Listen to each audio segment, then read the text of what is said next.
Okay, so what people don't understand, like what people don't realize, is how much they let fear run their lives. And like, yeah, it's normal to fear every now and then, but the only fear that we should have is fear of the Lord, is fear of God. Okay, because God's wrath, I'm sorry. Even if I'm dealing with any type of fear, I'm more afraid of God's wrath than anything else. But like, we spend so much time worrying, thinking about things, this, that, and the other. But like, a lot of the time, if you were to just bring those things back to God, He would just He would just be like, that's for me to worry about, not you. Oh, yeah. Because we, quite frankly, really don't need to worry. We don't. It's in God's hands. It's all in God's control. And I was watching this movie called Rise of the Guardians a couple days ago, and I watched the whole thing through. Watched it with my sisters and stuff, and basically, you have like all these make believe characters like Jack Frost, Boogeyman, the Sandman, the Easter Bunny, Santa Claus, and the Tooth Fairy. And you have the Man in the Moon. Mind you, the way like they're like, oh, but the Man in the Moon is ever wrong. To me, that's in my mind. Okay, my spirit immediately recognized, oh, God. Like, I'm not saying the Man in the Moon is God. The Man in the Moon don't exist. But what I'm saying is the way in which the Man in the Moon in the scenario is being described, I'm thinking of God, right? And Jack Frost got called to be a guardian for a specific time because everybody else have been guardians for a very, very long while. And, you know, the movie goes on, and basically the way that the boogeyman is operating, to me, this man is operating like he's a devil. Right? So in my mind, okay, so you got the Man in the Moon who's God. You got the boogeyman who is the devil. And then you got the guardians, which are supposed to be like God's servants. Like this is how it's breaking down to me. Like spiritually, right? And the movie goes on and it focuses on like this one specific kid and his friends. And the boogeyman wants to be believed in. He wants to be believed in, and you know, all the guardians, they want to be believed in. And that's, yeah, basically. And so the boogeyman concocts his plan to basically go against the Man in the Moon and kill all the people.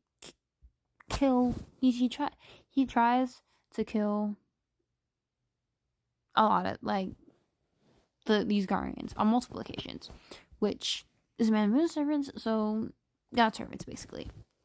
And closer to the end of the movie, right?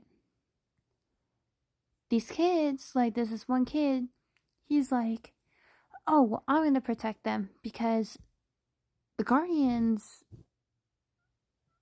weren't able to really do nothing. Not basically the whole race thing is like not just because they weren't believed in, but also because they had fear. And that's like God was showing me. I'm like, these people are fearful, right?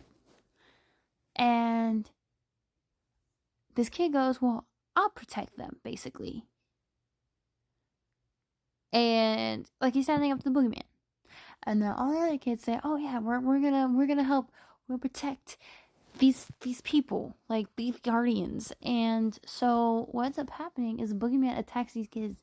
Mind you, these kids don't got no powers or nothing. But this kid blocks the boogeyman's attack because he didn't fear the boogeyman.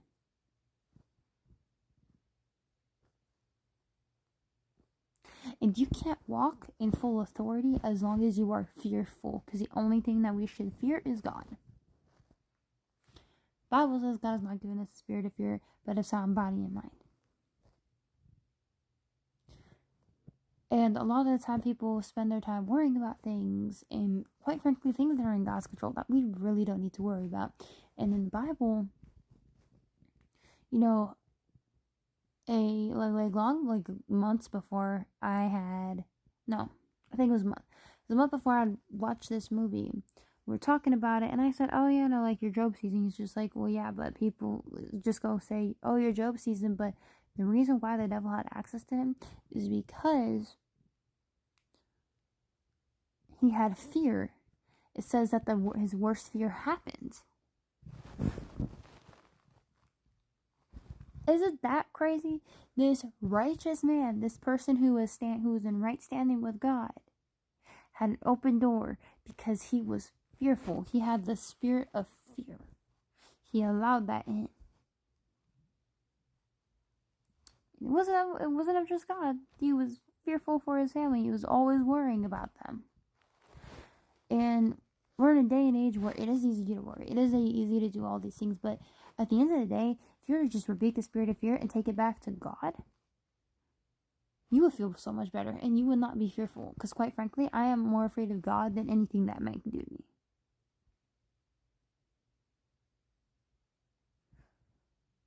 So I encourage you, stop being fearful. Stop.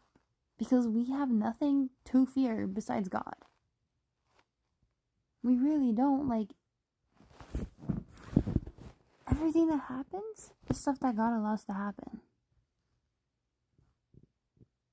Now, not everything is like for you and in God's plan. Like, there are people in bondage and stuff in his stronghold to the enemy, but God doesn't want that. But God allows that to happen for various reasons. Because God is God. Because we have our own free will. Basically, this happens because we have our own free will. And before you ask, what is that? We have our free will. Okay. Anyway.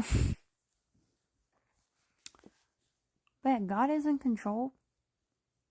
Always.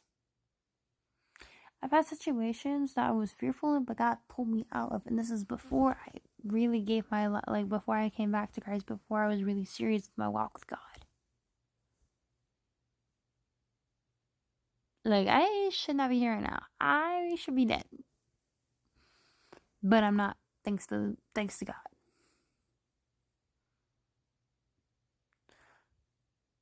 So, take it back to God. And there's nothing you need to fear. Because God has got you always. He will walk through the situation with you and walk you out of it. Trust me. But more importantly, trust God. I love y'all. I hope this blesses whoever's on the other side of the screen. Jesus loves you so much more though. Bye. Good night.